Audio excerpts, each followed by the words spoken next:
Hola, ¿qué tal amigos? Los saluda René Bridge de nueva cuenta y esta es la segunda parte del video tutorial para mostrarles cómo pueden realizar estudios R y R o repetibilidad y reproducibilidad. Entonces, este ejemplo en particular lo pueden encontrar en el banco de proyectos de Minitab. Aquí abajo en el slide pueden ver la fuente de consulta. Bueno, ¿qué nos dice este ejemplo? Se pretende realizar un estudio de repetibilidad y reproducibilidad del sistema de medición para evaluar la variación en las mediciones, las cuales podrían deberse al sistema de medición. El ingeniero de procesos, que también puede ser un ingeniero de calidad quien realice este tipo de estudios, nos dice que selecciona 10 partes o piezas, las cuales representan el rango esperado de la variación del proceso. Esto es importante, amigos. Cuando seleccionamos las piezas para hacer un estudio de R&R, debemos de contemplar todo ese rango o la banda vaya que vamos a tener de especificación para esta característica de calidad en estudio. Es decir, no debemos de seleccionar partes solamente que estén a la nominal de esta especificación o a la superior o a la inferior. En sí debe de representar estas 10 piezas todo ese ancho, todo ese espectro o esa banda de especificación vaya que tiene esta característica de calidad. Aquí el ejemplo lo muestra como el rango esperado de las variaciones, es decir, en qué banda de especificación o en qué rango pues estoy midiendo mis piezas, ¿no? Puedo tener de diferentes partes, vaya, de este rango esperado, ¿sí? Bueno, entonces parte del setup nos dice que tres miembros de equipo, personas, midieron las 10 partes o piezas tres veces por parte y en orden aleatorio. En el video tutorial, la parte uno para el R&R, les mencionaba acerca de cómo crear la hoja de trabajo. Y un punto importante que mencionaba es que debe de ser aleatorizado, vaya estas corridas. Y aquí esto de tres veces por parte o pieza, pues habla de las réplicas, las veces que medimos cada una de estas partes o piezas. ¿De acuerdo? Muy bien. Bueno, entonces vamos a ir directamente ya al ejemplo. Me voy a pasar aquí al software de Minitab y aquí tengo ya prácticamente la base de datos de este conjunto de mediciones que fueron tomados. Entonces aquí decidieron nombrarlo como el operador o la persona A, B y C. Si se fijan, es un ejemplo de Minitab, entonces del banco de proyectos. Así es como ellos ya tienen el orden para hacer el estudio, para correr la herramienta como tal. Entonces ya está en una especie de orden estandarizado para correr el reporte. Pero, de nueva cuenta, visiten el video tutorial, la parte uno, en donde pueden ver cómo es la forma correcta, vaya, de crear desde cero la hoja de trabajo.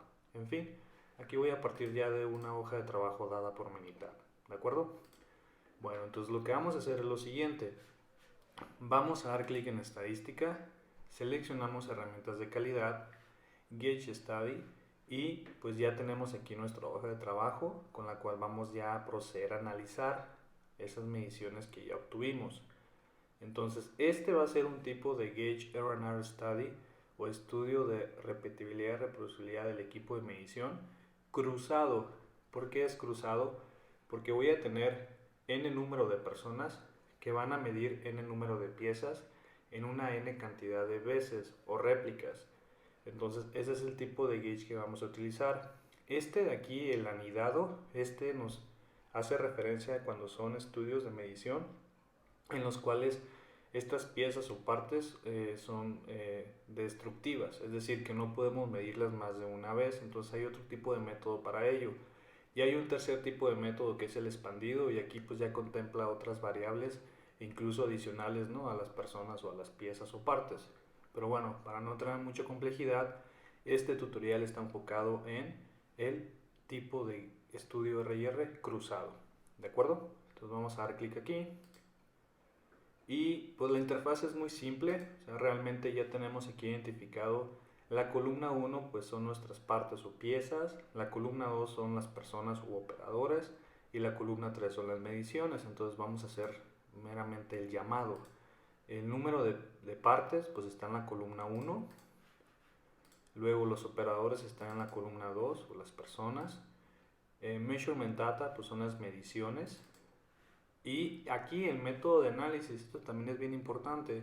Normalmente en la industria, por ejemplo, bajo los criterios de AIAG, para lo que rige a la industria automotriz, siempre se sugiere el método de análisis de ANOVA, el cual utiliza el análisis de varianza para identificar si hay significancia ya sea en la fuente del operador o la persona, o si hay significancia en lo que es el gauge como tal, o las partes o piezas. Es decir, aquí ahorita cuando genera el reporte vamos a ver los diferentes tipos de fuentes que tenemos, y en base al análisis de varianza, la herramienta ANOVA nos dice si hay significancia estadística o no para cada una de estas fuentes en estudio. Entonces ahorita lo vamos a ver más adelante. Pero otro método que existe es el de X-bar and R, que significa de medias y rangos. Y pues bueno, en este tutorial sería enfocándonos en ANOVA, ¿de acuerdo? Por mostrarles un poco acerca de la interfaz aquí de la herramienta, en esta opción podemos tener el Gauge Info. Ustedes pueden nombrar el nombre de gauge que están analizando, si es un gauge inductivo, si es un gauge electrónico, si es un gauge manual, si es un vernier, si es un micrómetro, me explico. O sea, pueden nombrar el tipo de gauge aquí que están utilizando para lo que representan sus mediciones. La fecha del estudio, pues quién está reportando vaya este estudio, las tolerancias que tienen y pues otra información, ¿no? Entonces aquí lo voy a dejar en blanco, pero quise mencionárselos para que vean que es una opción más que tenemos. Aquí en opciones, este sí es muy importante. Por default viene que viene el número de desviaciones estándar como 6, y esto es para determinar la variación del estudio. Entonces esto ya es un estándar que nos tiene aquí el software y lo vamos a dejar así como está. Y en esta parte vamos a ingresar las especificaciones que tenemos. Siempre que hacemos un Gauge R&R Study, debemos de estipular las especificaciones con las cuales se rige esa característica de calidad que estamos estudiando para nuestro equipo de medición. Entonces tenemos dos opciones. Podemos mencionar la especificación inferior y la superior, o podemos dejarlo en términos de la tolerancia. Recuerden que la tolerancia es una resta entre la especificación superior menos la inferior. En el banco de proyectos de Minitab, para este conjunto de datos, nos dan este dato como tolerancia, el cual nos dice que es una tolerancia de 8. Entonces, en base a esto también pues, se va a comparar el estudio.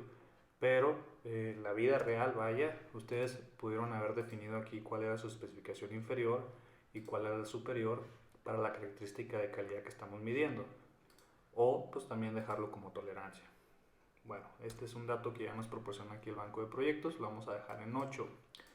Y después viene aquí el alfa para remover lo que es la interacción.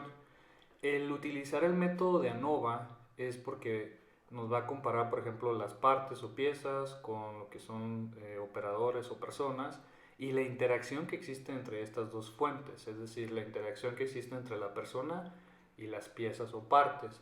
Entonces va a buscar una significancia estadística con un alfa, por default es de 0.05 o el 5%, entonces vamos a dejarlo así, y más tarde ahorita que genere el reporte les explico. Y sería prácticamente todo. Aquí pueden nombrar o poner un título acerca de su estudio. Entonces vamos a dar clic en OK y ya procedemos a generar la información, que realmente hacer este tipo de reportes es muy rápido, es muy sencillo, pero lo que importa mucho es la interpretación, ¿verdad? El leer, el tener las lecturas de las gráficas que nos arroja y el reporte en sí. Entonces, ¿qué creen? Ya tenemos aquí el reporte de salida. Recuerden que para visualizarlo de una forma mejor, podemos darle aquí donde dice View y solamente las salidas. Entonces aquí ya tengo un poquito más de pantalla completa para ver los resultados que nos arroja. Vean esto, dice tabla de ANOVA con interacción. Entonces utilizó el análisis de varianza. Esta es una tabla muy común para lo que es el análisis de varianza, y aquí nos muestra la fuente, parte, persona u operador, y su interacción, parte por operador o persona. Vean los p-value. Recuerden que cuando hablamos de ANOVA manejamos ciertas hipótesis, y estas hipótesis, la regla de decisión es en base al valor de p-value que arroje.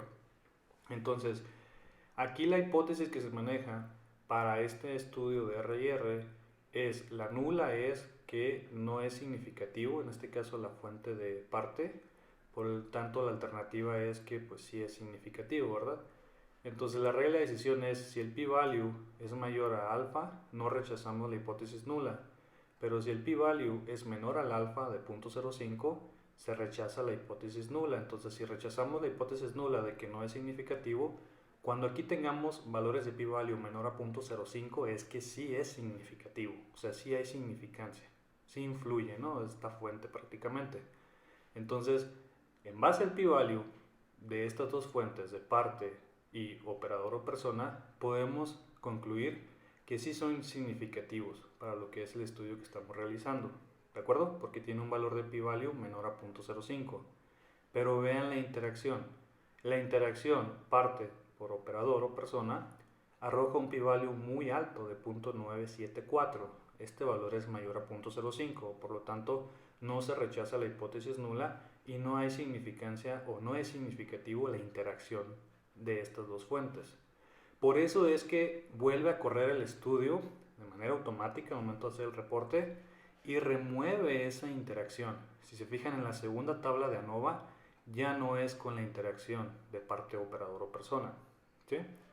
Únicamente se queda con las fuentes que dieron significancia, ¿de acuerdo? Y vean algo que sucede aquí, esos grados de libertad, los degree freedom, la interacción tenía 18 grados de libertad, los está sumando a esta otra fuente de repetibilidad, ¿verdad? Pero bueno, ahí entramos en otro concepto, lo que son grados de libertad. Bueno, me voy a pasar a la siguiente información. Aquí ya nos da lo que es los resultados de salida para lo que sí es el gauge R&R, pero los componentes de la variación que tiene el estudio. Entonces, en este caso, nos está distribuyendo cómo contribuye cada una de estas fuentes para lo que es la variación vaya, los componentes de la variación observada. Recuerden que la variación total pues, es del 100% y así es como se distribuyen. ¿Qué interpretas de esta tabla? Que de part to part o de pieza a pieza tienes la mayor cantidad de variación, hay un 92.24%. Obviamente, desde luego, hay mucha teoría detrás de esto, hay que ser conscientes de ello. Hay fórmulas que se pueden encontrar en libros, en literatura, en la teoría, de cómo es que llega a estos cálculos el software de Minitab. La verdad pudiéramos hablar de ello y demás, pero haría más complejo el tutorial. El enfoque que tengo en este video en particular es mostrarles cómo leer estos resultados de salida, pero sí hay mucha teoría atrás de esto y es importante mencionarlo. Entonces, la variación total es del 100%, tan solo de part to part o de pieza a pieza tengo el 92.24% y vean lo que sucede con los componentes de lo que es el gauge R&R. El gauge R&R es de repetibilidad y reproducibilidad. Y la reproducibilidad pues nos la da las personas o los operadores, por eso aquí es que se repite ese 4.33%. Pero bueno, en sí, como contribuidor a la variación observada del gauge R&R como tal es del 7.76, que sería la suma de la repetibilidad, lo que contribuye a la repetibilidad con lo que contribuye a la reproducibilidad. Entonces este 7.76 más lo que es la variación de part to part, pues nos da el 100%, ¿no? Que es la variación que tenemos. Esa es una parte importante a ver, pero aquí no estamos aún evaluando como tal el gauge. Estos son los componentes de la variación, ¿no? En los que se distribuye, pero aquí ya es la evaluación como tal del gauge y esto es lo importante que debemos observar. A grandes rasgos, les digo, hay mucha teoría acerca de estos cálculos y demás. Lo que hay que observar aquí es cómo evalúas al fin de cuentas el gauge. Es este valor que está aquí, el 27.86, porque este representa el porcentaje de estudio de variación. Este es el valor que se va a comparar con esas tablas que tenemos de la IAG, donde nos dice, si obtienes un valor de menos del 10%, es un gauge muy bueno o excelente para utilizarse y tus medidas o tus mediciones son muy confiables y las puedes utilizar para análisis posteriores. O sea, hay certidumbre en las mediciones. Hay otro criterio que es si los valores van de 10 al 20%, tal criterio, o del 20 al 30 o mayor al 30. Entonces ahorita vamos a ver un poco acerca de eso. Es como tú puedes comparar con estas tablas de IAG o los criterios que se tengan para ver si el gauge es bueno o no para usarse. Entonces en este caso nos está dando un 27.86%. ¿De acuerdo? Entonces si yo evalúo y comparo este valor con esos estándares o normativa que tenemos, me voy a regresar aquí a la presentación y a esto es a lo que me refiero. El gauge a nosotros está dando 27%, ¿verdad? Entonces el criterio es, si es menor al 10%, el sistema de medición se considera aceptable o excelente. Si está entre 10 y 30%, se dice que el sistema de medición es aceptable, dependiendo de la aplicación también del mismo, ¿verdad? Es decir, que este gauge que estamos utilizando para este ejemplo en cuestión nos arrojó un porcentaje de variación del estudio del 27% y fracción. Entonces, realmente cae en este intervalo y lo podemos considerar aceptable, o sea, podemos utilizarlo, recabar información, datos y analizar estos datos, pero pues ahora sí que depende, ¿no?, de la aplicación que estemos midiendo. Oye, ¿qué involucra? Pues robustecer o cambiar o mejorar, ¿no? Pues es que conlleva costo, conlleva tiempo, no tenemos la refracción o algo, entonces no es muy recomendable esto, pero tampoco está cayendo en un valor mayor a 30%, donde definitivamente no podemos usar ese sistema de medición dado este porcentaje tan grande, ¿no?, de variación del estudio. Entonces, cuando un gauge R&R te da un valor de porcentaje de variación del estudio de más del 30%, se dice que el sistema de medición utilizado no es aceptable, necesita ser corregido o mejorado. Si tú tomas datos de un gauge R&R que te dio mayor a 30% y estos datos los analizas, utilizas herramientas estadísticas, haces habilidades o capacidades de proceso, en fin, cualquier tipo de herramienta que utilices para analizar los datos recolectados, puedes caer en incertidumbre porque realmente no tienes certeza si tus datos realmente fueron tomados correctamente por la variación que tiene tu instrumento o equipo de medición. Pero también hay que ver por qué es que te da un valor tan alto, en dónde está esa variación. ¿Es en sí del sistema de medición que te lo da la repetibilidad? ¿O es quizá las personas, los operadores, el criterio de cada uno de ellos, la manera en que midió? Ahí es donde hay que analizar los componentes de esta variación. ¿Recuerdo? Entonces, eso es cómo se interpretaría este valor. Me voy a regresar al Minitab para seguir viendo los resultados de salida.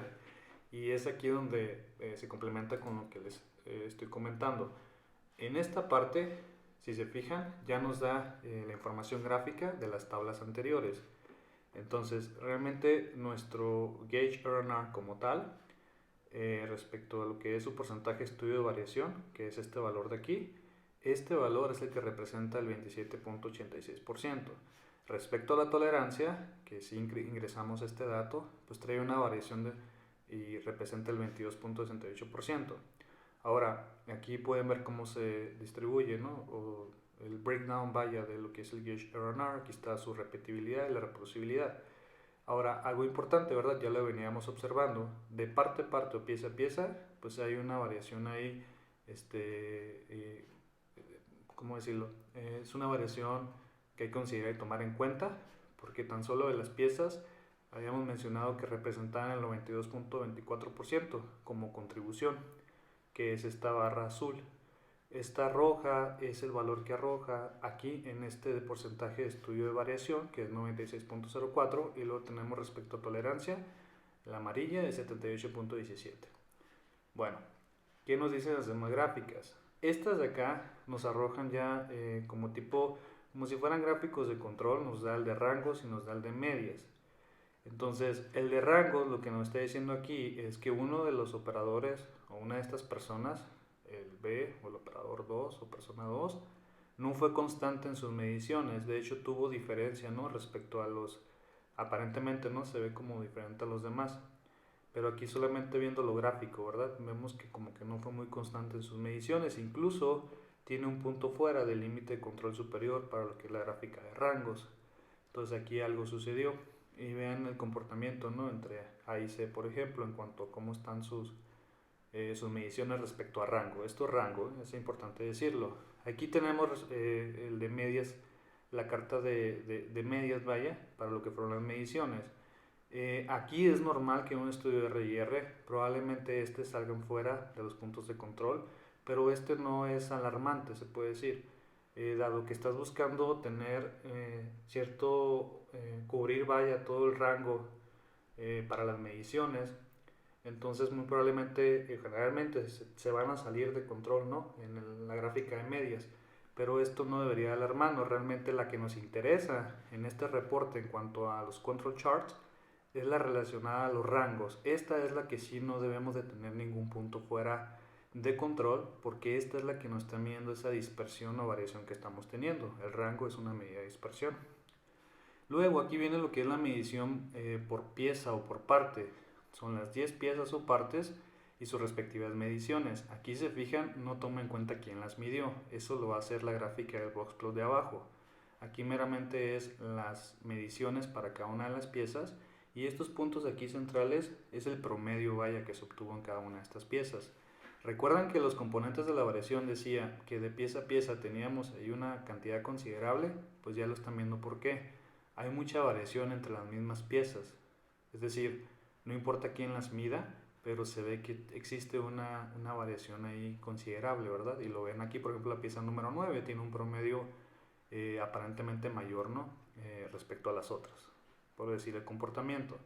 Entonces, este es las mediciones de cada una de las piezas, el promedio, y pues se compara prácticamente, es gráfico. Luego tenemos ahora sí la medición por operador o persona. Entonces estamos viendo aquí la persona A, B y C en un diagrama de caja y bigotes o un boxplot, pues cómo fue su comportamiento. ¿Recuerdan la tabla de ANOVA? Que lo que fueron, pues las partes, miren, salieron significativas, pues ya están viendo por qué. O sea, sí es una diferencia significativa, ¿no? En estos valores que estamos observando y pues podemos decir, por ejemplo, la media de ellos, ¿no? Entonces, aquí corroboramos lo de la significancia que veíamos desde aquí. Luego, el operador o persona también salió significativo. ¿Por qué creen que pasó esto? Si ven el boxplot, pareciera que la persona o operador C estuvo midiendo en promedio u obteniendo lecturas más bajas respecto al A y al B. Ahora el B se ve más disperso y es lo que observábamos desde este gráfico de rangos, ¿verdad? Entonces, aquí estamos comprobando la fuente de partes o piezas y la de operador. ¿Por qué es que nos dio significativo el p-value, verdad? O sea, sí hay diferencia entre las partes y sí hubo diferencia entre los operadores o personas. Ahora, nos da también la gráfica de interacción. Y aquí, recuerden que la primera vez que corrió el reporte no salió significativo por un p-value mayor a 0.05, por ello es que removió esta interacción, en la segunda tabla de ANOVA ya no aparece. Entonces, ¿por qué es que no hubo interacción? Lo podemos ver también en la gráfica. Mientras más paralelo sea esta relación entre lo que es la medición de la parte de las 10 piezas y los operadores, quiere decir que no hay una interacción entre ellos.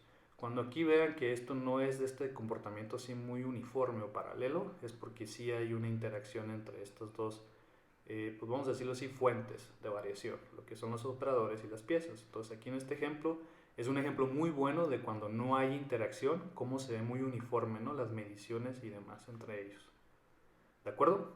Entonces esto es prácticamente cómo pueden interpretar un gauge R&R, el tipo cruzado. Y pues espero que el video tutorial haya sido totalmente de su agrado. Gracias por su atención y los invito a suscribirse al canal. Muchas gracias de nueva cuenta.